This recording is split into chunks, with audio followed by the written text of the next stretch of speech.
I have been getting so many messages from all of you saying how helpful it is to learn about the tools and strategies that I've used over the past year to get healthier, to get leaner, to lose 20 pounds, to get my A1C down to a healthy level. And I'm still using to make sure those changes are permanent. A few weeks ago, I brought on one of my other coaches, Brittany Zedek, who talked to us about the biology side. Especially, we talked about insulin resistance. Today, I have my other coach, Jenn Pinnell, who I've worked with for the past year, who has helped me so much in the psychology side. I wanted to share her with all of you. So welcome to episode 481, How to Lose Weight for the Last Time with Jenn Pinnell. This is Better Than Happy. I'm your coach, Jody Moore, and on this podcast, my objective, just so we're clear, is to change what you've been taught and have likely believed about yourself up until now. Here's what I believe about you. I believe that what you think is real is mostly imagined, and what you imagine is actually creating what's real. I believe that in the ways you desire to achieve, you 100% have the capacity to succeed. And finally, I believe that joy, love, and miracles are your God-given natural state of being. And anytime you feel far from them, the way back is much simpler than you think. But that's about to change. Are you ready? Let's do this. Hello, friends. I decided in September of 2023 to focus on my health again because I could tell I was in a healthy spot and ready to do it. Here's what I mean. I had a girls trip coming up in January. We were going to be going in January of 2024, I should say. We were going to be going to Mexico. And I just decided casually one day, maybe I'll lose 5 pounds before we go to Mexico. This was in September, right? So I knew that to give myself from September to January to lose 5 pounds was a totally reasonable amount of time. I wouldn't have to do anything drastic. I'm not willing to do anything drastic at this point in my life because I know that is not sustainable and I'm not interested in temporarily losing weight only to gain it back. I wasn't making the goal because I hated my body and wouldn't be able to be in a swimsuit in front of my friends or anything like that. I knew 5 pounds, nobody else would even notice but me. That's how you know you're in the right headspace, okay? And you can get yourself there if you're not there. But my point is, at that point, I found and hired Jenn Pinnell to coach me because I'm a believer in coaching, obviously. And Jen and I are still working together and have been working together for now a full year. And I am so grateful for the things that she's taught me. I'm now down almost 20 pounds from when we started. I was able to get my A1C back to a normal level. And again, I talked about the biology side of that, which I think is important to address. I think you have to pay attention to areas where your body needs to be healed or re-regulated. And that's what Brittany Zedek and I talked about a few weeks ago. But the psychology part is equally as important. If you don't get your head straight, then it's going to be hard to make those changes long term. And I just have so enjoyed working with Jen. She's really helped me get my head into a healthy space, and she continues to do that. So I wanted to share her with all of you today. Now, before we get into my conversation with Jen, I decided in celebration of the 1-year anniversary of this whole change and journey that I've been on, I wanted to invite those of you who feel like it would be helpful for you, who have similar goals or somewhat of a similar situation to me, to come and join me, and I'm going to guide you through exactly how I did it. And I'm going to coach you through it. And I'm going to I've given you a lot of the tools here on the podcast, but I'm going to give you even more. And I'm going to give you some specifics around how to, and I'm going to be there to hold your hand and coach you through it. So we're going to be doing a 4-month deep dive into making peace with food, October, November, December, and January. That was, again, the start of my journey, and it really set me up for success because I did it through the holidays and deep into the new year. And I feel like the timing of it, even though I didn't choose it intentionally, was really helpful because if you can manage yourself through the holidays, the rest of the year is pretty easy.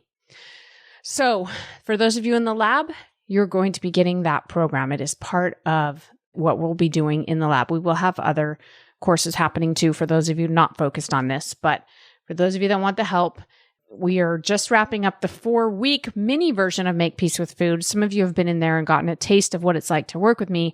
If you want to go all in, set a goal, work with me for 4 months, make sure you're in the lab. The doors are open right now, but will be closing very soon. I think within about a little over a week after this episode airs. So you got to head to jodymoore.com/join. It's your last chance to get in there and get the full 4 months of Make Peace with Food. All right, let's go to my conversation with Jenn Pinnell. Here we go. So thank you so much for coming on the show. So happy to have you. I can't believe I haven't had you on before. I don't know. Maybe it wasn't the right timing yet. Maybe not. We had you in the lab. You did a call in the lab for everyone, but we need to share it with the bigger world. Okay, so Jenn Pinnell, let's just start with basic introduction. Tell us a little bit about yourself, how you got into doing what you do today. I got into health coaching mostly just out of passion. I really enjoyed my weightlifting class in high school and the Body for Life book that came out like so many years ago. I read that. I did that. A fistful, a fistful of protein and a fistful of carbs. There was something about that book that spoke to my soul that I don't come from a family of like super health nuts or even exercise fanatics, but just taking that class and reading that book and practicing a lot of myself. I have 5 babies, so I got pregnant and did the whole pregnancy thing 5 times and obviously wanted to get back to a good healthy weight when I was done. And so I've always enjoyed exercise, and when the time was right, I took some nutrition courses to kind of learn a little bit more in terms of nutrition and applied that to myself, which in turn I thought it was really fun. And I had people asking me, like, oh, what are you doing? And then, a little bit of help here and a little bit of help there and a few more classes, and really started health coaching because I came at a crossroads with having to go back to work because I got divorced when I was 38 and I needed to get some income. I also needed a path, and it was pretty much the best, not the best, but it was my passion and it was something I wanted to follow anyways. And I just really lucked out finding a good company that was hiring somebody that didn't have a lot of experience. And 6 years later, here I am. That's so awesome. So it was kind of always been something that you've been drawn to and practiced in your own life as opposed to like some kind of transformation personally, right? For you? Is that what you're I saying? would say that I've always been kind of connected to the body and health and feeling good. It's always been something that I wish I had a big story of like a transformation, but it just has been ingrained in who I am. And like I said, I wasn't raised in a family that was, big fanatics. It just spoke to me. And I think it's been my path for a reason because I've been able to coach and help so many other people. I actually like that. Sorry to interrupt you, but I think that's great because sometimes I know we have some coaches that listen to this podcast, all different kinds of coaches. And sometimes it is our own transformation and journey that then we go on and help people with. But there are so many things that for any one of us kind of come more naturally that don't come naturally to everybody. Like I know in the life coach school world that I am, pretty exposed to, there's a lot of people who are trying to stop drinking. And I, having never been a drinker, was like, well, I can't coach people on how to stop drinking because I never was a drinker. But then I realized, wait, it's just so natural for me. I hear them ask questions like, but what do you do when you go to like a work Christmas party and everybody's drinking? You just say, I don't drink. Like, it's so basic to me, but to them, it's like people will think you're weird. I'm like, yeah, they do. Some of them, mostly they don't care actually, but a few of them do. And it's fine. You just let them think you're weird. Like sometimes it's those things that are so innate or, I know you focus on it too. And I don't mean to undermine the work that you put in, but like it's more natural for you. And that's also a great thing sometimes to teach people. So anyway. I do think it's been a gift. I do. I really believe that it's been a gift that I've been blessed with because I've been able to use it in such a big way in my life, especially supporting my family, my cute 5 kids, over time. I feel like God really did give it to me and I've been able to use it. And I think that's what talents really are for. Yeah, totally. I love that so much. Okay, so Jen, we've been working together for almost a year now, I just realized. I know, it's It's been so so great. it's almost our anniversary. We should celebrate Yay. with cake. I'll come visit you again. How does that Okay, yeah, sound? let's do that. Because I was just having this memory of last year, these friends that we used to live nearby always did an adult Halloween party every year, like for couples, and everybody dresses up. So it's like, a couple weeks, a week or two before Halloween usually. And I remember going to that party and everybody brings, of course, like a treat or some kind of food to share. And I remember telling my other friend who was there, like loading up my plate and and telling her like, "Yeah, I'm just gonna eat all this food because I'm gonna talk to Jen next week." Or no, I think I was joking, like, it might have been the time when you were like, "Kate, just write down what you're eating. Don't try to change your habits Oh, necessarily. I yeah. just wanna get a feel for what you normally eat." And I'm like, "I gotta eat all this because I just need her to see what I normally eat." We were kinda joking about it, but I was just thinking how cool it is that it's been a year, and just on the one hand, part of me wants to be like, look at how much weight I've lost and go, that's all you've lost over a year. But on the other hand, it's definitely I've made so much progress in all the ways that matter. And what I told you was I'm not interested in just losing a bunch of weight really fast. I want to like lose weight and be able to maintain this forever. And so I love that that's what we've been doing this year. So I wrote down a handful of things that either, like in my experience, have been challenging. And I'm guessing that I know that they are for many people.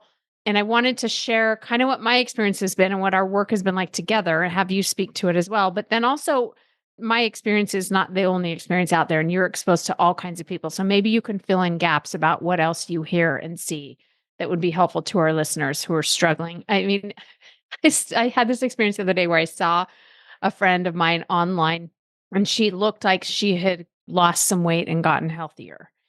And I still want to go, "What did you do?"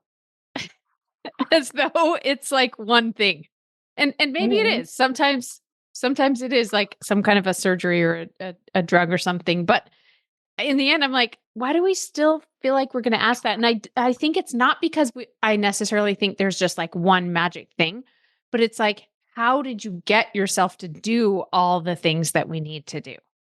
It's And that's where, curiosity. It's yeah, curiosity, don't you think? I'm totally.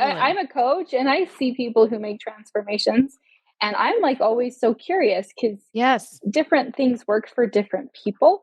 So Yeah. I get curious about what actually hit them and what is working for them. And Yeah. so I that's my word. I when you said that was just curiosity. Curiosity. Yeah, you're right. And that's what I'm hoping we'll do on this episode today is like share with people. I want to share what I've done, but also like I want you to share on a broader spectrum, like what people do that other people might try out that might help them achieve their goals. So, first question I have for you.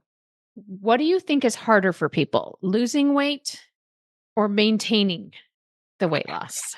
You know the answer too, right? I mean, but it's not the answer I used to think. So I want to have you speak to it. 100% it's maintaining the weight loss that they get off. We've talked about the dopamine hit that you get from seeing the weight go down and seeing the scale go down and people saying, "You look so good. What are you doing?" And your clothes are fitting, right? Those are all things that we gain from losing weight. But when you're in maintenance and you're not getting the dopamine and people aren't noticing you're losing weight or you're not seeing big changes anymore, there is something uncomfortable about that. And people tend to go back to eating the way that they did before, or they adopt, we adopt new habits through losing weight and we try to hold on to some of those habits. And in maintenance, we try to maintain those habits and not go too far back to our old habits or pick up new bad habits. But maintenance just feels, I would say people describe it as boring. It's just Mm, it's repeating the same things, drinking your water, doing your exercise, moving your body, trying to be mindful of your choices, and that you don't get that same sort of hit. And I mean, you tell me, what do yeah. you I remember, it must have been like 7 years ago, was the first time I hired a coach to help me lose some weight. I started losing weight and I was like, it was kind of the first time I'd like really focused on it with a coach, really taken it seriously, not just like feel bad about it, you know? And I was so amazed that I was doing it. I was like, "Oh my gosh, look at this. I'm doing it. Like I'm losing weight." And that's so hard for people to do. And it had been hard for me to do. And I had no idea that maintenance was going to be actually the hardest part. It took me several times of losing weight and gaining it back to realize that. And it's interesting when you say it's harder because of how boring it is, because we don't have I feel like there's not the motivation anymore. Like I can get committed and go, "Oh, that's it. I'm dialing it in. I got a few more pounds. Let's go." And get focused and then see the progress from time to time. And there's like something to grab onto almost versus maintenance have definitely, again, in the last year, that's been really our focus. So we talk a lot about that. Like, what is this going to be like when I'm not in a calorie deficit? So I've had a lot of opportunities to practice that. But I can see even when you talk about the water, right? Like drinking all the water. I don't mind drinking all the water. I just hate that I have like every store that I ever go to, I know where their bathroom is because I always have to go to the bathroom. And that's just annoying. It's just annoying. It's not hard. But I'm like, "Wait, that's gonna be the rest of my life, really?" Unfortunately, if you continue to drink water, I mean, hopefully you get used to it at some I know, point. I have actually. And when you're not trying to lose weight and you're not trying to always feel that, there are days when you will and won't. There's a lot more. Mhm. It's more or less the consistency. And I do want to say that for those people who are struggling to lose weight, that part is hard too. I don't want to Yeah, discount that it's the weight true. loss isn't hard because I know some people who come to me and we work together in the weight loss part, they want to get to the maintenance part because the weight loss part is hard. But Mhm. from my experience in people who have lost weight, I loved what you said. There's lack of motivation. You get to a point Mhm. where you feel better, where you've kind of checked off all those boxes and you don't need or you don't feel the need to continue to do the same things. And I try to reiterate that to a majority of my clients because my goal is for you to lose the weight Mhm. however much that is that you decide along the way and you Mhm. feel better and that somehow we adopt some routines and habits that maintain so that you can keep that and not ever have to go back and lose that weight again. Okay, so one of the things that helped me, but as I was preparing to talk to you today, I was like, I don't know if I've ever asked Jen's opinion on this, and I'm curious about it. Because the other thing that gets in our way is this all or nothing thinking, or sometimes people call it diet mentality, which to me is kind of the same thing. It's like I'm temporarily going to go all in and then I'm going to throw in the towel and then we just go back to old ways, right? I heard someone say once, another weight loss person that I follow or health person, and she said, "I'm not willing to do anything when I'm like trying to lose weight that I wouldn't be willing to do long term." And sometimes I question that because I'm like, well, if you're trying to lose weight though, then you're in a calorie deficit, which is not. We don't want to do that long term. Or maybe you're trying to gain muscle, and then you might be like eating extra fuel or whatever is required. I've never really actually done that, but but I think there are some things that we do that we're only doing temporarily. But overall, it did really help me to think about it that way. Like, wait a second, am I just in my head thinking, okay, I'm going to do this for a little bit, but I'm not going to do this forever? And I'm just curious your thoughts on that comment. I think what she's referring to is some of the extreme ways that people go to lose weight. She's not willing to go down an extreme pathway that will lead to weight loss, but that is not really part of her lifestyle. So, if I could take myself for an example, like the way that I Mhm. eat, very much an 80-20 individual. I love healthy food. I love vegetables. I love fruit. I love to focus on the way that I feel and feed my body. But then there's 20% of me that we can talk about. I love ice cream and chips and salsa. And there's days when I overeat a few cookies because they taste really yummy. But if I were to say, let's say I wanted to lose some weight, I would take what I was doing right now and I would just cut maybe 20% off of the top of that. I'd still Mm. probably eat the same foods. I might cut something back here or there. I might cut back on a little bit of my treats because those are more calorie dense. I might focus on a little bit more voluminous foods because that's a little easier to be in a deficit. But the food, not much of what I would personally eat would change. So Mm. I think what she's saying is that sometimes people think that they need to go to an extreme measure or, do something that's maybe out of the ordinary in order to get the result. But if you're not willing to do that long term, that result tends to be, it's almost like you're disconnected because you're not connected to that way of living for the rest of your life. Mm. I love that. And one of the things I've loved about working with you is you're really good at like getting into my head. We spend a lot of time. Like sometimes I'll say something and I notice you go, but why? Like I can tell you're trying to understand, is that coming from a healthy place or is that coming from a problematic place? And I'm thinking with what we're talking about here, like if somebody says, okay, I'm going to lose some weight, so I'm not going to have ice cream for the next month. That's not a bad strategy. But what are you looking for in people? How do we help people who are trying to determine on their own? Like, what kind of temporary changes do I need to make here? And how do I know if it's something that I could then sustain in the long run? Do you see what I'm saying? Well, I'm going to use you for an example. Yeah. So, after you found out about your blood work, right, and you realized that you were insulin resistant and you were a little bit borderline diabetic, right? Yep. You decided and you came to me and you said, I want to do intermittent fasting. And I was like, great. Like, that's a strategy, that's a tool, right? Like, that Actually, is you were like, something I've really? Are you sure? Let's talk about this. No, I'm And kidding. that's I know.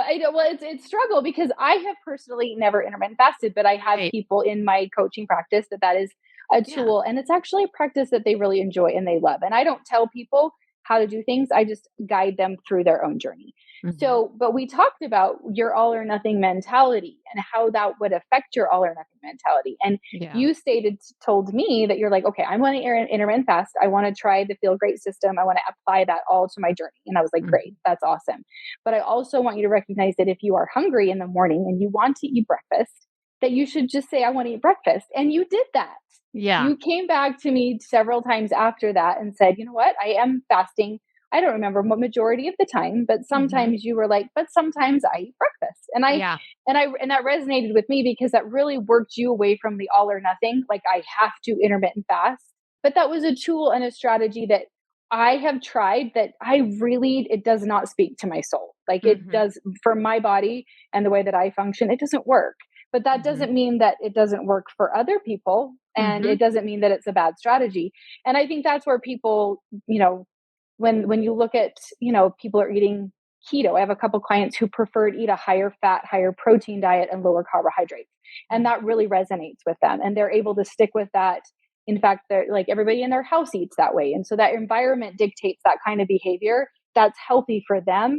And so when people walk down paths like that and they talk to me about things like that, I'm not opposed to people having strategies and tools that work for them.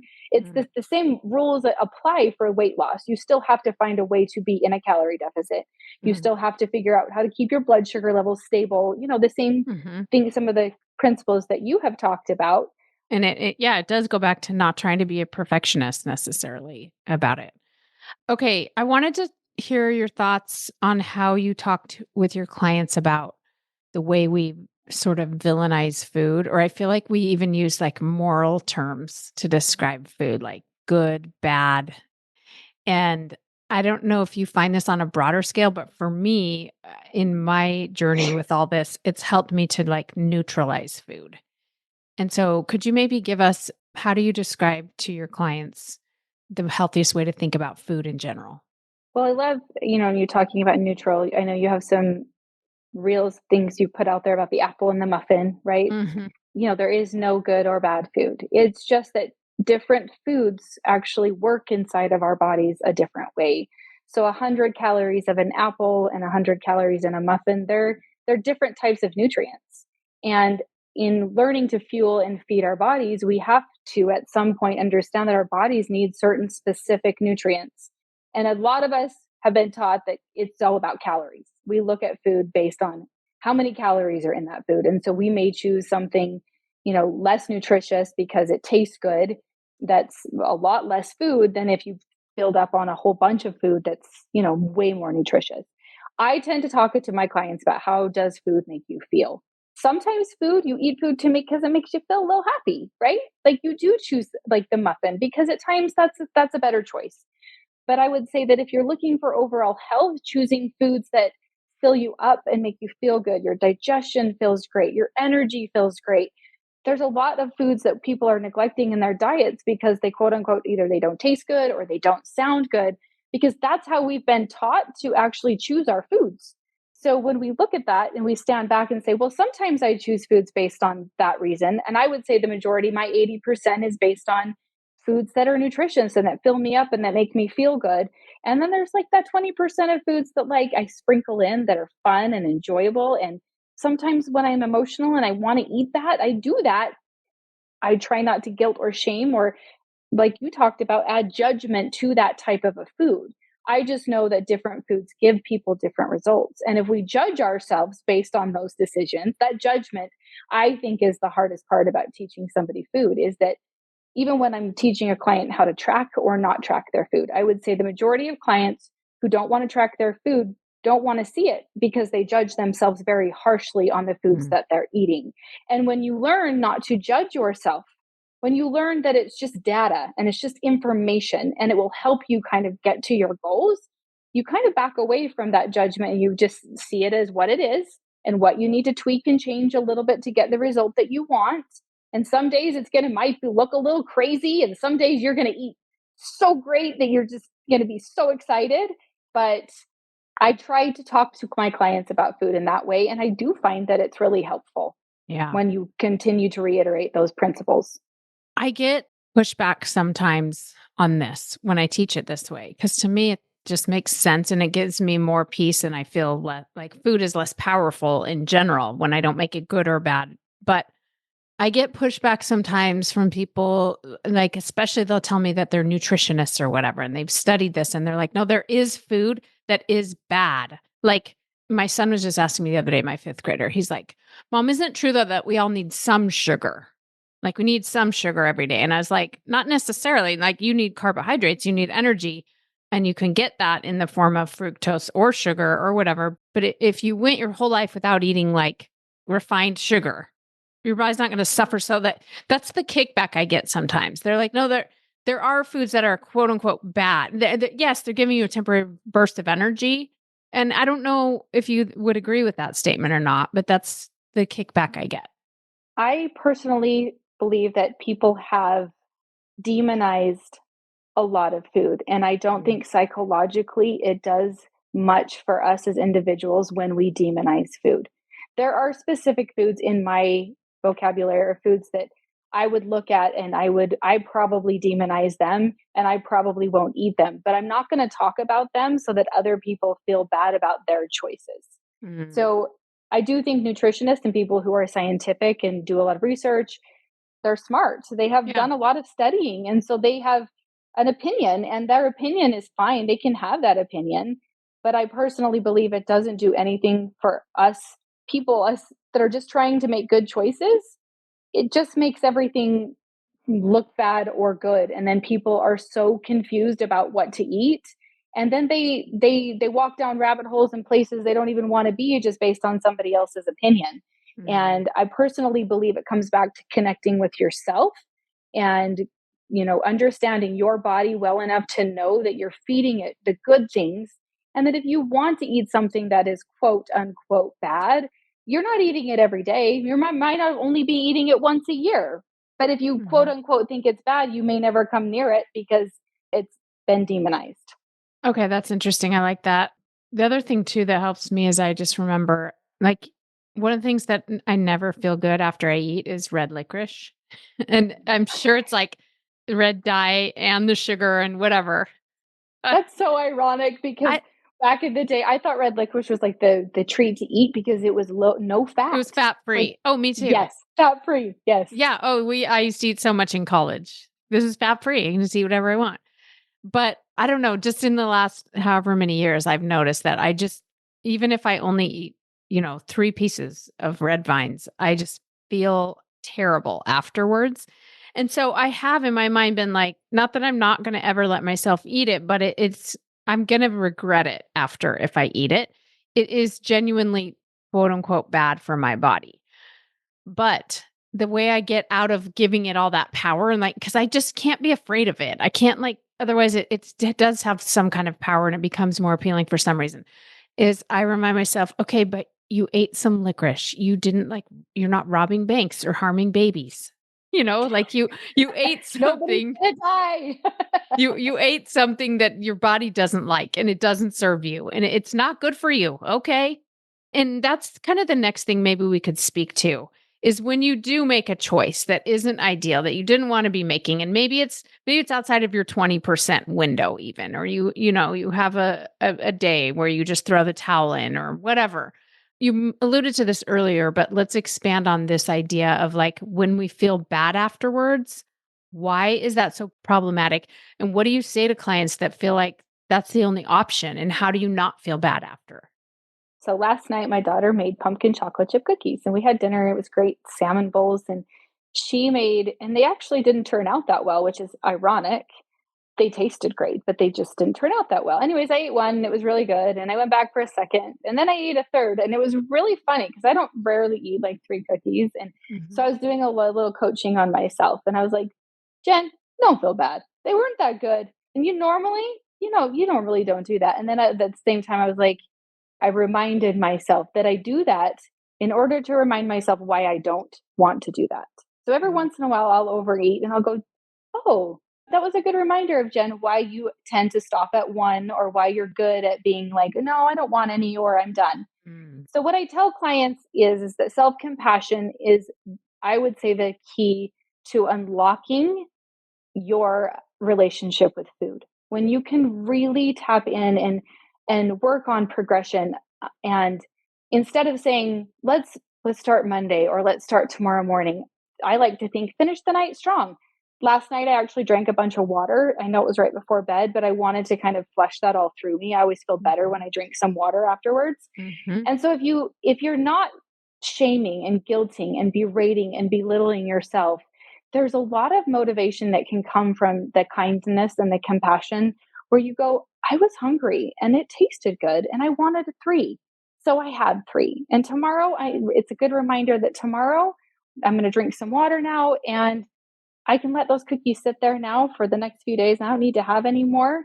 And mhm, what I find with weight loss is that when I'm coaching a client and they can work on that self compassion, or they can work on starting fresh the next meal or ending the day really strong and focusing on the things that you're doing better at rather than maybe the little mishap you had in the day, people don't give up.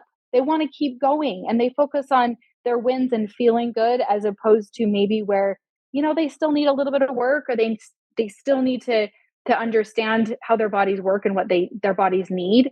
And just berating, I mean, you've noticed that without the shame and the guilt and the belittling yourself, there's a lot more progress that can be made psychologically in your mind and in your mindset with food, and that leads you to better behaviors over time. mhm. It's so true. Like a lot of times we're overeating because we're trying to escape feeling something negative, stress, boredom, and then we feel bad about it afterwards. Have guilt Mhm. and shame, and then maybe that lingers for a day or two, which makes us want to eat more.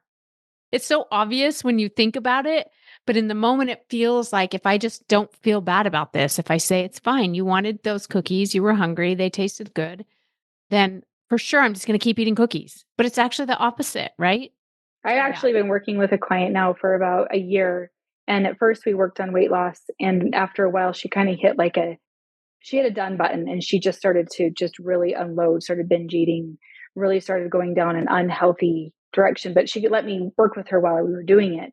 And we spent 9 months working on living in the gray zone where we're not swinging that pendulum too far into the binging, but we're not didn't let I actually didn't let her go into a cut or try to lose weight until she really understood what it looked like to have that compassion and to be able to eat foods that she loved and eat healthy foods because they're good for her.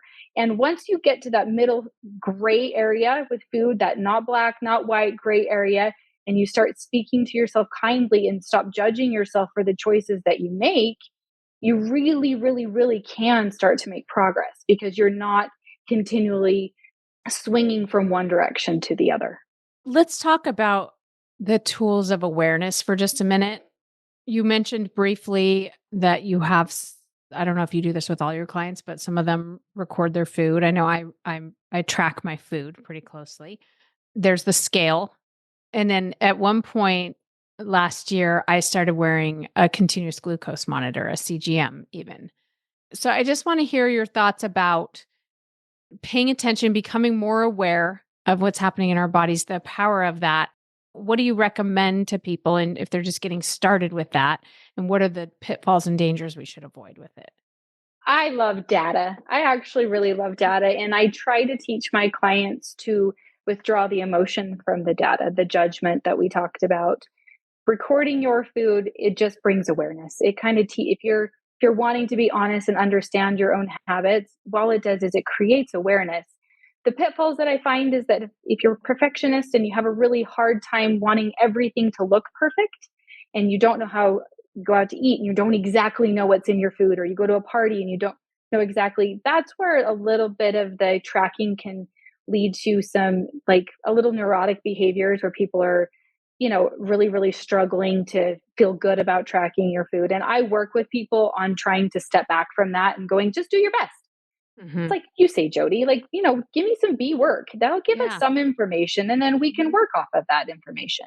I think the continuous glucose monitor was something that you needed to teach you a little bit more about your body, and you used it Hmm. in a very healthy way. You did. And I think you took it and there were some weeks when it was like, huh? You scratched your head and you're like, something's Yeah. wrong. And it was broke, actually, it was not working, right? And Yeah. you knew there was something wrong, Yeah. but it gave you some information, some insight that not, I don't believe that everybody needs that. Right. That's not a tool that a lot of my clients need, but that was really good for you.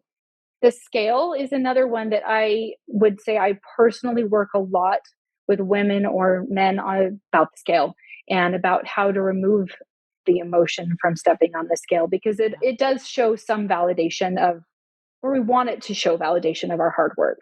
But Hmm. when I teach them all of the things that go into the scale, their digestion, their fluid, like so many different components, that when they step on the scale, it's just gravity. And I have people who step on the scale and they felt better in their skin and their clothes. And then they stepped on the scale and the pound was up and it totally wrecks the rest of their day. And so it's talking about that. And every person that I work with is so different in Hmm. terms of, some of them step on the scale every single day and it's not an issue. They just are like, oh, it's data, it's information.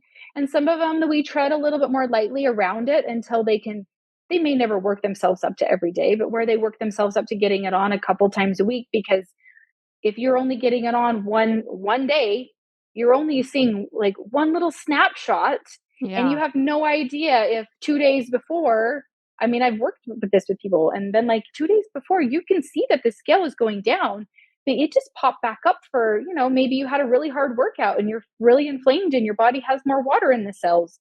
So, Hmm. you stepped back on it, but you're actually down in weight. Mm. You Right. just can't see it because the scale didn't reflect it.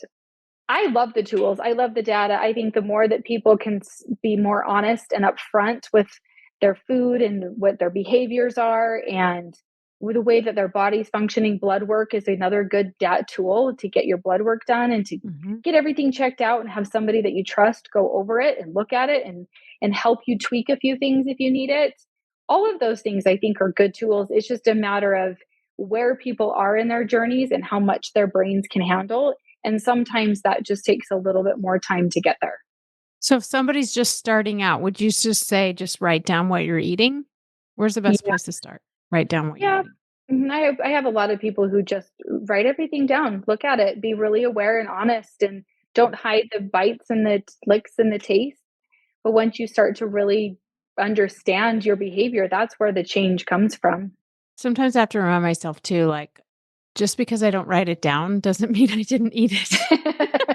Like, I'm like, "Oh, one little bite, I'm not gonna record that." I'm like, "Yeah, you don't have to, but also you still ate it." Like, I don't know. It's just interesting to watch what our heads do, and like you said, to not judge ourselves.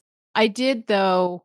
I think I started wearing the CGM because I heard on Huberman Lab, he talked about that he wears a CGM, and I had just become aware, like you said, of my condition with my blood work and all that. So I was like, okay, I'm going to wear this for a while and try it. And one things that they claim, that companies that make those, is that I want to say it was 80% of people reduce their glucose spikes by whatever percentage just by wearing the CGM. Like there's something about just having the awareness of it that without even really putting much focus on it, we start to alter our behaviors a little bit. So even like you said, just writing down my food makes me think twice before I eat the third cookie, knowing I'm going to write it down. Yeah, So that it's interesting. Yeah. very Um, interesting. That's an interesting thing to say because or observe because it does I mean, tracking your food, a lot of people I look at their food so they don't want to write it down because I'm because looking you're at going to it. see it. And I try to tell them I'm coming from a very non-judgmental place. But Right. in writing everything down, it almost makes you free. It almost there is freedom in being honest with yourself about the things because if you're not looking at it with judgment, you're looking at it with like, "Oh, I'm gaining weight because of this. Gosh, Right. that's actually a really easy fix. I can just, maybe take that thing out and maybe I would feel better." People Yeah. want to avoid because they do a lot of judging. Yeah. It's true. But even with the CGM, like you never were looking at my CGM stats and Mm-mm. nobody was except me. But just knowing that I was going to see it on there, it even changes a little bit my behavior. I mean, it gave me a lot of awareness, first of all. So I learned, like, I was really surprised to discover that a donut doesn't impact my blood sugar nearly as much as like barbecue sauce on my chicken. Yeah, Yeah. remember when you said that the Diet Coke, you had actually Oh, one time I had a Diet Coke totally spike my blood sugar, and not every time, but sometimes. So yeah, sometimes my body responds weird to things like Diet Coke and yeah, it just gave me a little bit more knowledge so that I like if I am going to have barbecue chicken, I plan to go on my walk after my lunch or after my dinner because a walk also brings it down so Mhm. significantly. So I just learned a lot of things, the things that I knew. Like it's not like I didn't know that going for a walk helps your blood sugar or that barbecue sauce has sugar in it. Like I know these things, but there's something about seeing it in my really happen in real time in my body that is a little bit more motivating of like again, I always think of it like a video game, and these are apps on my phone mostly, right? My Fitness Pal and the CGM, and like I'm trying to make everything line up. It's like Tetris, and I'm trying to keep that blood sugar line from it just having little hills instead of huge spikes and valleys. And when you start seeing it in real time and you don't judge it, then it just becomes like a fun game kind of that you're playing. And that's kind of ideal, which again goes back to what we were talking about in the beginning with maintenance. Now I don't have the game to play so much. Not that I couldn't still monitor my glucose or even track my food if I wanted, but the gamification becomes a little different and then a little more boring. And so then what's my motivation to keep on track? It's kind of interesting.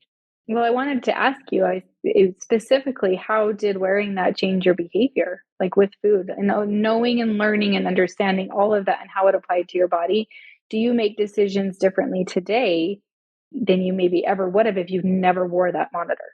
Yeah, I do. I mean, one of the things is just learning how much fiber makes a difference, like having fiber with my carbs. And so I Hmm. do still use that Feel Great system and have like a fiber supplement because most of our food doesn't have enough fiber. And so that makes a big difference in what happens with my glucose. And then also it's not so much that I changed what I was eating so much as the timing of it.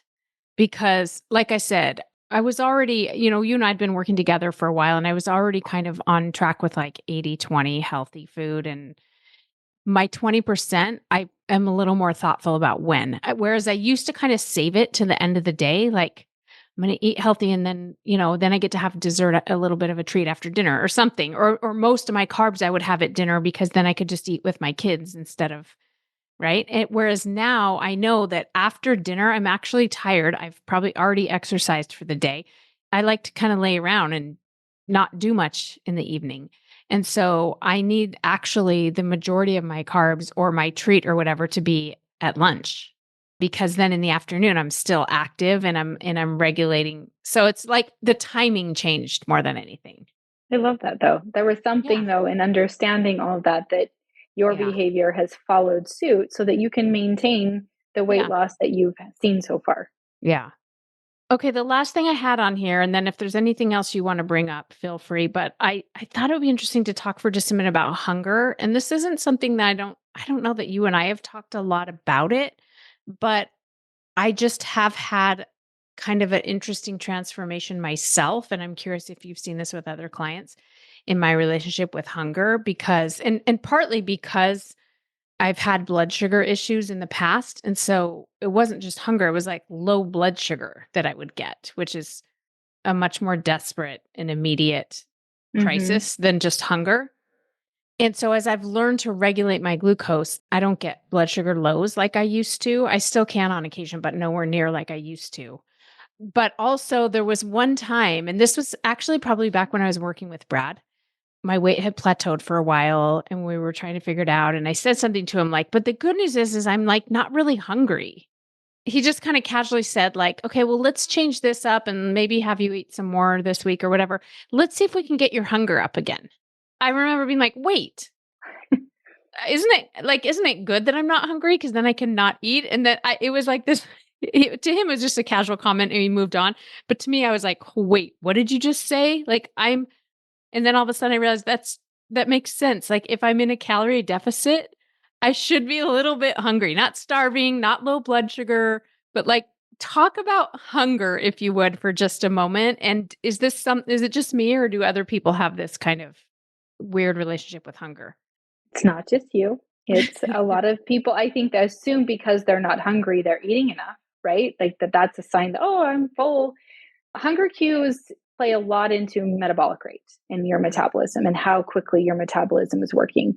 If I have a client coming in eating 1,200 calories and they're not losing weight and they're not hungry, well, their body's adapted to that 1,200 calories and their metabolism is actually slowed down. And there's a lot of things that come into play with that and how much you move. Digestion plays into that. But hunger is a good sign of metabolic rate. Like it is a good sign that your metabolism is working if you are hungry. And so in terms of weight loss, how does that really, when I try to coach a client and I see what they're eating, if they're coming from a really high calorie standpoint, so if you're eating a lot of food right now and you want to lose some weight, then you would maybe take about 20% off of what you're currently eating, and you would pay attention to your hunger and you would say to yourself, "Call, I'm hungry, but I'm not starving, right? Like I'm not, my blood sugar level's not dropping so low that I'm like eating the house because I'm so hungry." But Mhm. you're kind of like, I can feel a little bit, I describe it as like a little bit of buzz where you're like, oh, my, things are working. I can feel I'm ready to eat my next meal. Or maybe when you go to bed at night, you feel like, oh, I probably could eat something before I go to bed, but I'm not too hungry before I go to bed. There's just a little, and then you wake up feeling kind of leaner. Like I describe that, and feeling a little bit hungry as you wake as a great sign that your metabolism is working. That's what I would say. And, recognizing you had some blood sugar, lows. I actually experience a lot of that myself where blood sugar will drop. I don't love going too long, like maybe 3 or 4 hours. I try to eat a little bit of protein and, a good balance of macronutrients. But I notice that throughout the day, I have a good sense of hunger. So I can listen to my hunger and I feel full after eating a good satiating meal. Mhm. Full to the point where if I eat too much and I'm overly hungry, then I was like, oh, I know that was like way too much food. Mhm. And there's a lot of things that play into metabolism and your hunger, how much you move in a day, like I talked about, how well your body's actually, your digestive system. I know a lot of people who have, gut related issues that they don't feel a lot of hunger. And so those are all things that as you look at weight loss and you look at your own journey, it's something to definitely look at. And if you're not feeling hungry, you've probably adapted to wherever you are in your weight loss, like Brad told you. Sometimes what I tell you is like, let's do a refeed. Let's, give Mhm. your body a little bit more food for a day or two. And, Mhm. you might see a little bit of scale weight come up, but that will shake things up a little bit. And then hopefully your body's like, oh, you're not starving me. Okay, let's go back to status quo and we'll maybe, not only see the scale come down, but maybe even see yourself finally coming out of that adaptation or that plateau and losing a little bit more weight. And that's what it is, right? Is a constant like sort of game of because people do say, well, I'm worried like if I go into a calorie deficit, I'm going to mess up my metabolism. That's what we hear, right? And it's like, Yeah, actually, you are going to impact your metabolism. That's why we're going to monitor it and not go into too much of a deficit or not for too long to try to get the metabolism to not just adjust, right? So that we Mhm. don't get the benefit of that deficit. And It's definitely a game. Yeah, there's some strategies that definitely come into play, and every person's a little bit different. I have yeah. a cute client right now, and she's down 100 pounds, and she's Mm, had a lot of weight to lose. So her metabolism has actually not adapted very, like, it's continually losing weight at the rate that she's at. But sometimes we feed her a little bit more food, and then we get more of a result. mm, But every person is just very uniquely different, yeah. and that's why all of this information, people just have to, I think, connect with the things that really work for them Yeah. and figure out how these principles apply. So awesome. Jen, I sure do appreciate you. I plan to just talk to you at least once a month for the rest of my life. So I have sure enjoyed working with you, Jody. it's been so fun. It's been my pleasure. Where can people find you? Because you're going to have a whole bunch of people that want to get help from you. Where do we send them? My Instagram handle is Be Real Strong. I am not superbly active on there, but you can reach out and DM me. My email address is also jen@keynutrition.com. So those are the two best ways to And find me. it's Be Real Strong Instagram and Jen with two N's. Jen with Jen two N's. Yes. at keynutrition.com. Yeah. Okay. Yes. All right. Thank you, Jen. Thanks for coming on today. Thanks for having me, Jody. If you find the podcast to be helpful, you're going to love The Lab. In Better Than Happy, The Lab, we experiment with applying all of it in your real life. Whether you're in the middle of a challenge and ready for some relief, or you're ready to commit to pursuing your dream goals and making them a reality, come join me in The Lab at jodymoore.com/The Lab. That's jodymoore.com/The Lab.